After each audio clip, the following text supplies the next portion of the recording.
Hello friends, 2027 সালে মাধ্যমিক আমাদের আসছে। 2027 সালে মাধ্যমিক, 2027 সালে যারা মাধ্যমিক দিবে তারা ইংলিশ নিয়ে খুবই ভয় পাও, ইংলিশ সাবজেক্টটাকে নিয়ে খুবই ভয় পাও। তো ইংলিশ সাবজেক্টে যারা উইক, যারা দুর্বল, তাদের ক্ষেত্রে আমি বলছি যে ইংলিশে 90 প্লাস পাওয়া, 90 প্লাস পাওয়া কোনো ব্যাপারই না।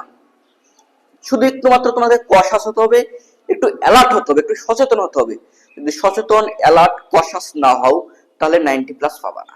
আর যদি একটু সচেতন হও, একটু অ্যালার্ট থাকো, একটু রেসপন্সিবল হও, তাহলে তোমরা 90 প্লাস পাবা ইংলিশে।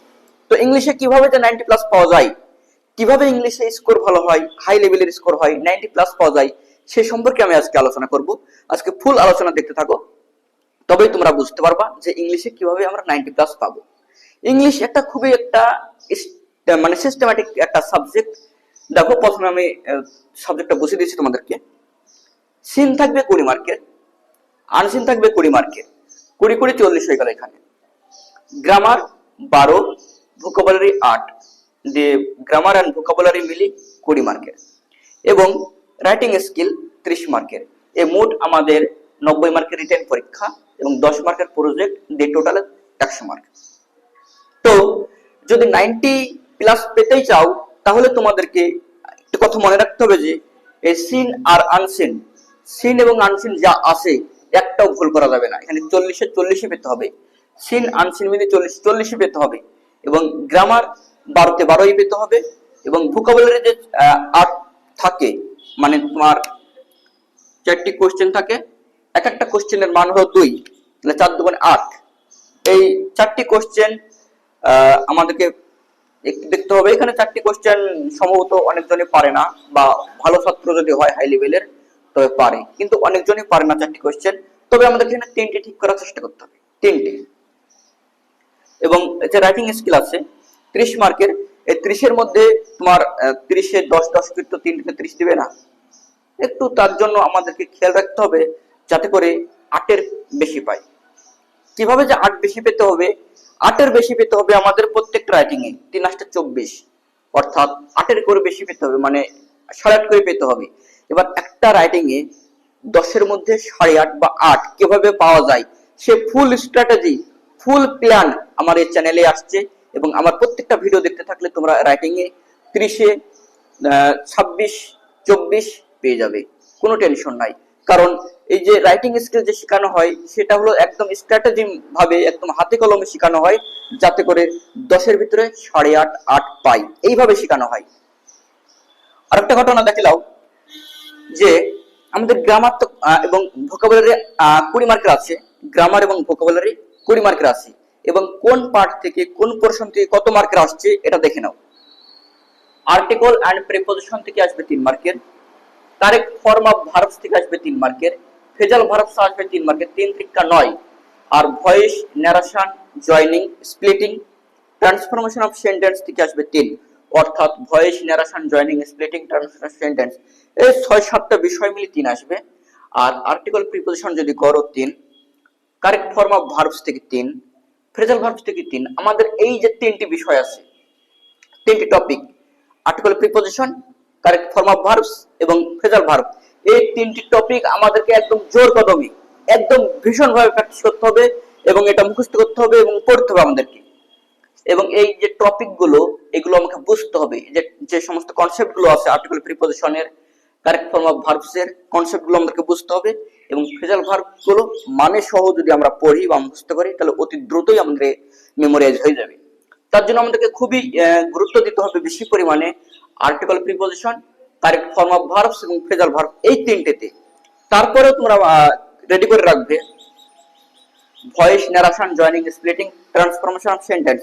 এখানে ট্রান্সফরমেশন অফ সেন্টেন্স বলতে গেলে বোঝানো হচ্ছে negative to affirmative, simple to compound, compound to complex, compound to simple, এরকম। ডিগ্রি যেমন positive to comparative, comparative to superlative, superlative to positive, এইরকম। এই সমস্ত মিলিয়ে আমাদের 3 আসবে। আর শুধুমাত্র article প্রিপোজিশনের 3, correct form of ভার্বসের 3, phrasal ভার্বসের 3। অতএব আমাদের এই যে 3টি টপিক আছে, এই 3টি টপিকে একদম গুরুত্ব বেশি দিতে হবে আমাদেরকে। তারপরেও আমাদেরকে এগুলো ভালো করে রেডি করতে হবে, যাতে করে আমরা এই গ্রামার পোরশন থেকে আমাদের 12-তে 12 পাই। এবং এখানে যে ভোকাবুলারি আছে 8, এই 8 মার্কের আমাদের আনসিনে থাকে। আনসিন থেকে আমাদেরকে খুঁজে লিখতে হয়। এই খুঁজে লেখার ব্যাপারটাকে আমাদের যে ভোকাবুলারিয়ান, এটাকে বলা হয় অনার্ড সাবস্টিটিউশন।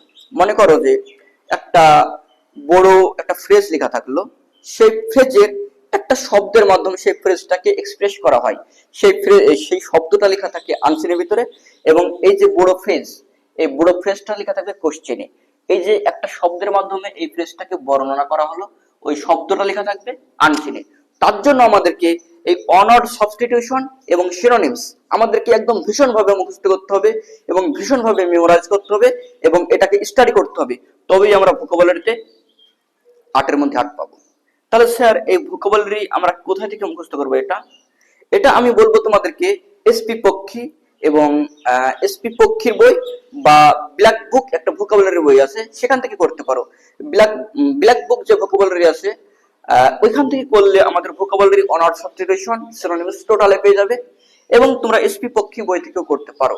তবে আমি বলবো তোমাদেরকে সিন আনসিন থেকে 40-40 পেতে হবে, গ্রামার এবং ভোকাবুলারি থেকে 20-তে 18 তো পেতেই হবে, আর রাইটিং স্কিলে 30-এর মধ্যে 26 পেতে হবে, তবেই তোমাদের নাম্বারটা 94 গিয়ে পৌঁছাবে, নতে পৌঁছাবে না। তাই আমি বলবো তোমাদেরকে এখন থেকে জোর কদমে তোমরা পড়তে শুরু করো। যারা মিডিয়াম পর্যায়ে আছো তারা যদি এখন থেকে জোর কদমে পড়তে থাকো তাহলে একটু হাই লেভেলে চলে যাবা, আর যারা হাই লেভেলে আছো এখন থেকে যদি পড়তে শুরু করো তাহলে আরো বেস্ট হয়ে যাবে তোমার যে প্ল্যানটা।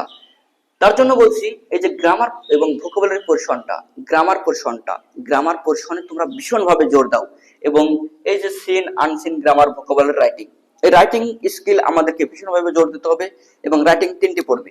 এই 3টিতে 30-এর মধ্যে কিভাবে 26 পাওয়া যায়, কিভাবে 24 পাওয়া যায়, সেই সমস্ত স্ট্র্যাটেজি আমার চ্যানেলে আসতে থাকছে। এবং ঠিক 10-এর মধ্যে তোমরা যখন একটা কোশ্চেন লিখবা কিভাবে 8+ পাওয়া যায়, কিভাবে 8 পাওয়া যায়, সেই স্ট্র্যাটেজি আমি আলোচনা করব। প্রত্যেকটা ভিডিও তোমাদের জন্য হেল্পফুল হবে এবং প্রত্যেকটা ভিডিও তোমার একটা মার্ক বৃদ্ধি করবে। আমার প্রত্যেকটা ভিডিও তোমার মার্ক বৃদ্ধি করতে সহায়তা করবে।